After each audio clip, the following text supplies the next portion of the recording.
हैं जो ज्ञान चर्चा कर रहे हैं संत रामपाल जी के भक्तों के साथ में, वो शिवांश नाम का लड़का वर्तमान में हो सकता है उसको ज्ञान नहीं है, उसको संत रामपाल जी को समझ नहीं पा रहा है, लेकिन वो लड़का वर्तमान में संत रामपाल जी के भक्तों से ज्ञान मार्ग में लाख गुना अच्छा है।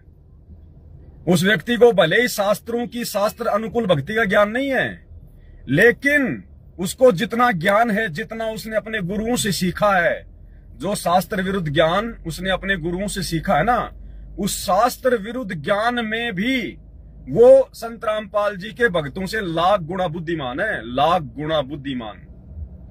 उसके बोलने का तरीका, उसके सवाल करने का तरीका, उसके जवाब देने का तरीका।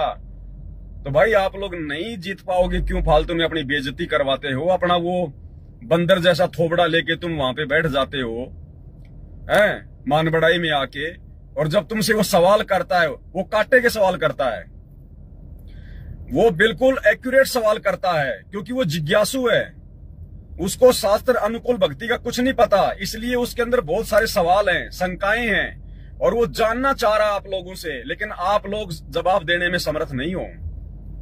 आप लोगों को तो बोलना भी ढंग से नहीं आता, बोलना भी ढंग से। अरे आप लोगों के तो कोई पिछले संस्कार थे जिस कारण से भगवान ने अपनी शरण में ले लिया। नहीं, आप लोग तो वही बात है भाई और बहनों, चाहे एक बार बोलूं चाहे मैं 50 बार बोलूं, भक्तों को दो देली का ज्ञान नहीं है। जो गुरुजी ने ज्ञान दे दिया ना, उस ज्ञान के आधार से भी आप जी दुनिया को सेटिस्फाई नहीं कर सकते, आप दुनिया को संतुष्ट नहीं कर सकते। क्यों? क्योंकि आपने गुरुजी के ज्ञान को अपने ऊपर आत्मसात नहीं किया।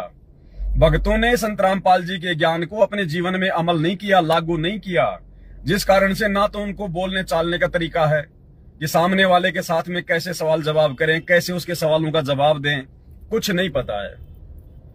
तो भाई और बहनों, क्यों तो अपनी बेइज्जती करवाते हो, और क्यों सतगुरु रामपाल जी परमात्मा की बेइज्जती करवाते हो?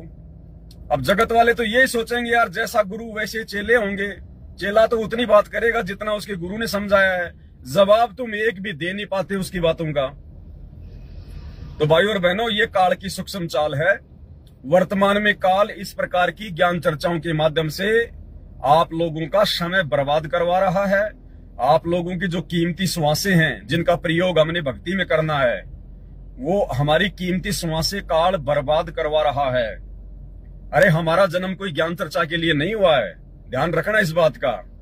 हमारा जन्म परमात्मा ने इसलिए दिया है कलयुग की पिछली पीढ़ी में, कि परमात्मा ने हमें जो भक्ति करने लायक जितना ज्ञान दे दिया ना, उस ज्ञान के आधार से हम अपनी भक्ति को सफल करें, अपना आत्म कल्याण करवाएं।